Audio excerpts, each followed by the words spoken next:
Dry ice has been secured. Got $2 worth of dry ice. I don't know how much we got, but maybe a couple pounds, I guess. And I don't know how much we need. Hopefully we got enough, but I guess we can always come back and buy $2 more. It's time to get back to work on cleaning out the floor and cleaning off all the sound deadening. So I have guys here that I just picked up at the grocery store. Got a couple pounds in there for a couple bucks. Thought that was a pretty good deal. Anyway, you probably know what that looks like. So it's just time to get this roll cage main hoop out of here, and everywhere where I've marked with a Sharpie, I need to clean off the sound deadening in those 4 spots. And then I need to clean off in the front, in the corners down here as well. So, yep, time to get started on that. Okay, so I got my dry ice here. Got it kind of crunched up in this bag, and I'm just going to kind of dump it out in the area and see what happens.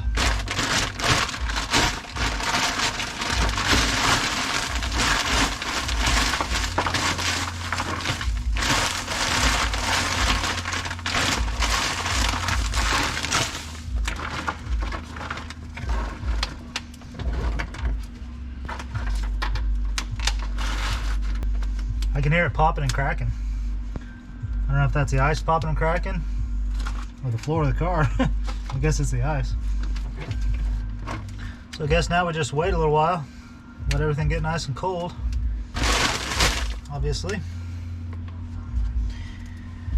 I don't know how long this stuff lasts either. I may have not bought enough to do the whole job, or maybe I did. We'll see. I'm gonna try to find a chisel. Okay, I got a couple chisels. Got a hammer. I don't know how long I need to wait.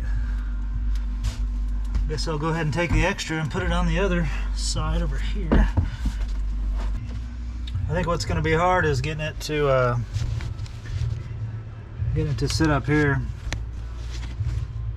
I need it to sit up in this area, but since it's not flat, it's going to be fun trying to figure out how to make it do that. Okay, so I'm going to take this section off and see if it's cold enough to do the job.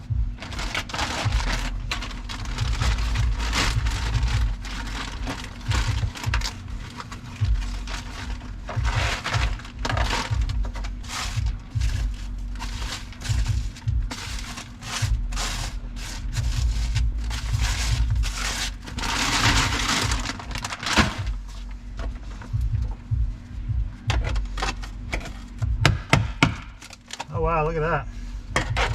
Whole piece is wanting to come off. Ha, look at that. Come off like ice.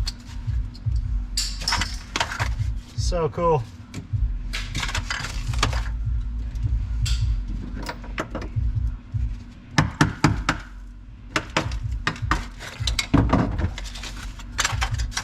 So cool. Comes off like nothing.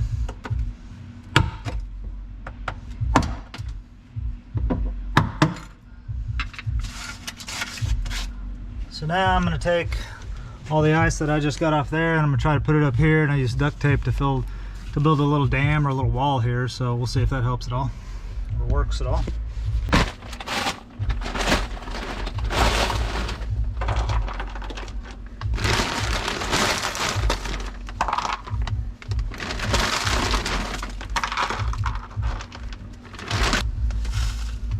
Yeah, I think it's going to work. Let's switch over to the other side and see how it's done.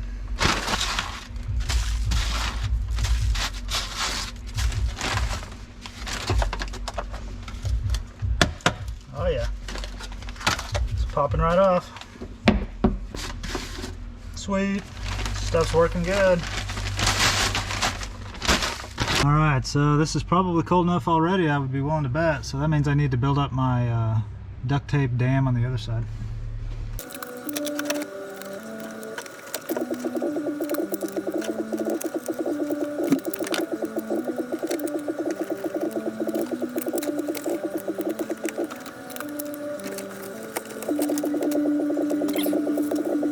Okay, so yesterday we got all the sound deadening chipped up off the floor in all the spots. 1, 2, 3, 4, 5, and 6 way down there in the corner.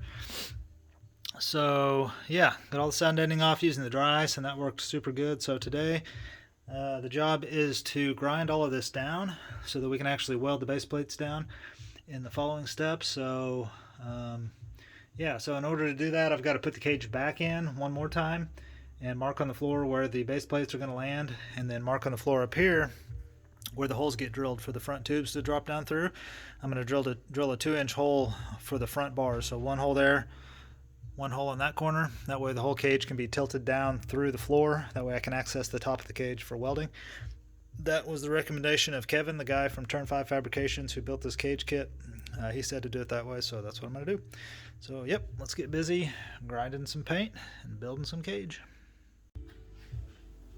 Alright, so come to find out, the base plates that you weld down beneath your cage are supposed to be a certain size according to the NHRA rules, and I guess every racing class has their own rules. Bottom line, these base plates are too small for NHRA. These are about 5x5 and they're supposed to be 6x6. So bottom line is I needed to replace all those, so I ran down to the metal supply shop just down the road from me, and I bought this 6-inch wide sheet, and I had them cut it. Unfortunately, I had to buy 10 feet of it because that's the minimum that they sell. And I had to buy a MIG welder because to do this with a TIG welder would be a nightmare, I think, because trying to get a torch down in here with me and my helmet and some wire and trying to make all that happen down here, I wouldn't be able to do that. So I'm going to TIG weld what I can, and what I can't, I'm going to MIG weld. And that was also Kevin's suggestion to do that as well. Okay guys, so I thought it'd be cool to weigh the cage while it's out of the car and see how much this thing weighs. It's mild steel, 1 3/4 tube, so it's pretty heavy stuff, but that's fine. And I just thought it'd be cool to figure out what it weighs and share that with you guys, so that's what we're going to do. Okay, so the only way for me to weigh all this stuff is to get on the scale first and weigh myself, and then hold it and then subtract that. So I'm currently weighing 191. And okay, so let's pick these up and see how much they weigh.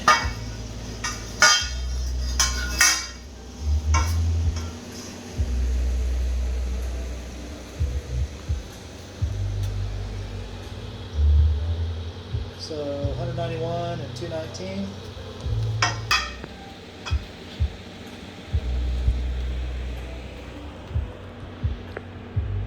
Okay, 217 minus 191. And now for the heavy one.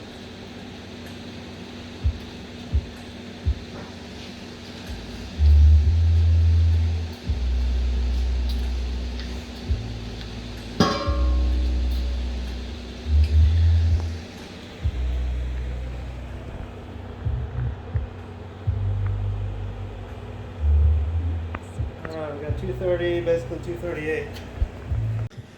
Okay, so everything added up there came up to 101 pounds exactly. So yeah, other than the weight of the base plates, which would be another, I don't know, maybe 3 pounds or less. I'm just going to say this thing weighs 100 pounds more or less.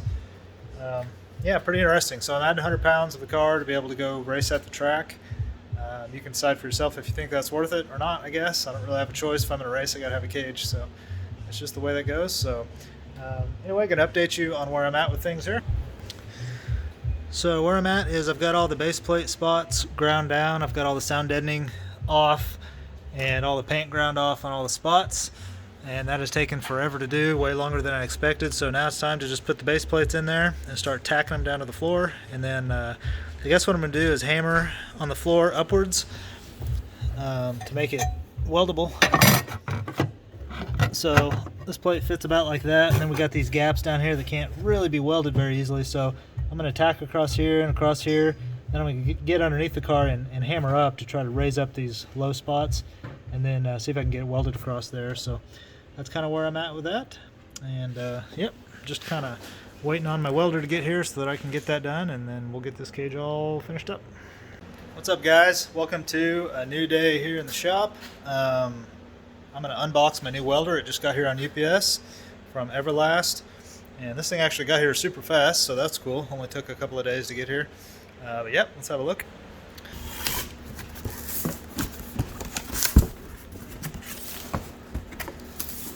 Gotta love getting new tools. here. Oh, that's a nice little manual, all wrapped in plastic. This little binder. It's actually kind of cool. Look at that later. I don't know how to get this thing out, especially not with one hand. Alright, so there's the torch, ground strap, and the regulator for the gas. And here's the main unit, nice and small. There we are. Hello there, Mr. Everlast. It's kind of cool, I suppose. Keeps the dust off, I guess. That's why they do that. So we got just basic voltage and wire speed, on-off switch, and 3 little lights to tell us what's happening there. And torch stuff here. And what is that, gas, I guess? Yeah. That's nice. On the back we've got, oh, that's gas. Inlet, of course. Regular runs on 110. Yeah, alright. Well, hopefully that'll do the job for us and I can finish this cage. I need to get it set up on the cart over there. I need to get gas hooked up to it. And all I have is pure argon because that's what I TIG with. So apparently you can MIG with pure argon. It's not ideal, but I guess you can do it. So that's what I'm going to try first. I'm going to try to MIG with that argon bottle there. And yeah, move forward with the cage. Pretty sweet. Alrighty guys, it is a new day once again, and I'm still back on the cage project. I've been working on this sucker for all week, off and on as I can. So to update you here, as you can see, the pieces in the background have now been painted. I decided to go ahead and paint these off the car, which was kind of a weird thing to do, I think. I don't know if anybody ever does that, but the reason I did that is because painting it inside the car seemed like a really big job. I would have to mask off the entire interior of the shell and the glass and everything. And it seemed like I would never ever be able to paint on the tops and the edges where it's close to the walls of the car. It just seemed like you really can't paint a cage if it's a tight fitting cage. And I thought, well, I'll just paint everything off the car and then I will sand down where I know I'm going to have to weld. And so that's what I chose to do, and I did that last night real late so that I could wake up today on a Saturday and have it all dried and ready to go. So let me flip the camera around here and I'll show you that. So I just painted this whole cage with Rust-Oleum, that stuff right there. And it seems okay, it looks fine. And then I went back and you can see here I didn't paint this bottom section, and then I prepped this with a little sander deal here. That thing works super good. And same thing on all the bars. Painted everything that I could and left I sanded off the bottom section here where I'm going to weld. And so yeah, that was my process. Just paint the whole daggum thing, and now I'm ready to put it in the car. I've got all the floor prepped, I've got all the bars prepped, and really there's nothing left for me to do except stick this main hoop in, get it in position, and then it's probably not coming back out of the car again. I think this will be the last time to stick it in. You can see down here where I've ground off a spot. This is where the upper bar is going to weld to. There's one over there as well. So I think everything's ready to kind of assemble and start tacking things together. And yeah, we're coming right down on it, so let's keep going. Okay guys, so this is going to be the last update for this particular video. I'll show you where I got to with things. The main hoop is in here for the last time. It's not welded down to the floor yet, but it is in here. Probably won't be coming back out again.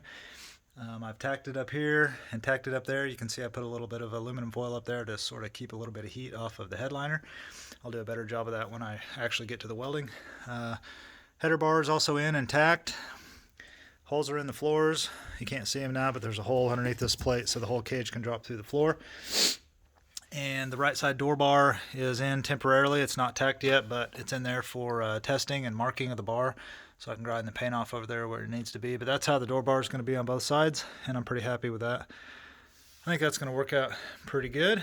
And I have put the seat in on the driver's side and tested this side door bar to make sure it clears the seat and clears the door panel and everything. So we're good to go there. Now it's just a matter of finish tacking this door bar and that door bar in place. And then doing the final welding on everything that I can reach, then dropping the cage down through the floor so that I can reach around the top of all the bars and do the final welding on the tops. and then do a little touch-up paint work on the weld areas. And then of course welding the bottoms and the base plates is going to be a big job, and I'm not really looking forward to that. Looks like it's going to be a challenge to make that welding happen, but we'll get her done. So anyway, stand on the cage is coming along really good. It's a big job, I'll tell you. I'm glad I did not try to buy a bender and bend this thing up like I originally wanted to. I'm glad I bought the cage kit pre-bent and halfway completed, because just this part of the job is enough for me. It's taken me a week now fitting it into the rest of my life, you know. I can't work on it all day every day, of course, but taking me a week now, kind of piecing it together every day as I can. And I've probably got, who knows, it'll probably take me 3 or 4 days to finish it all the way out. So anyway, that's cool. No problem with that. That's the way these things go. I'm real happy with it, and it's come together good. So anyway, if you guys enjoy this, give me a subscribe, and you can follow along with the progress. My next video here is going to be about finishing up the base plate welding and getting the interior back in and the seats. And yeah, so give me a sub if you want to follow along with the project. If you like what I'm doing here, if you have any questions, ask down below and I'll get back to you. And yep, I'll see you guys in the next one.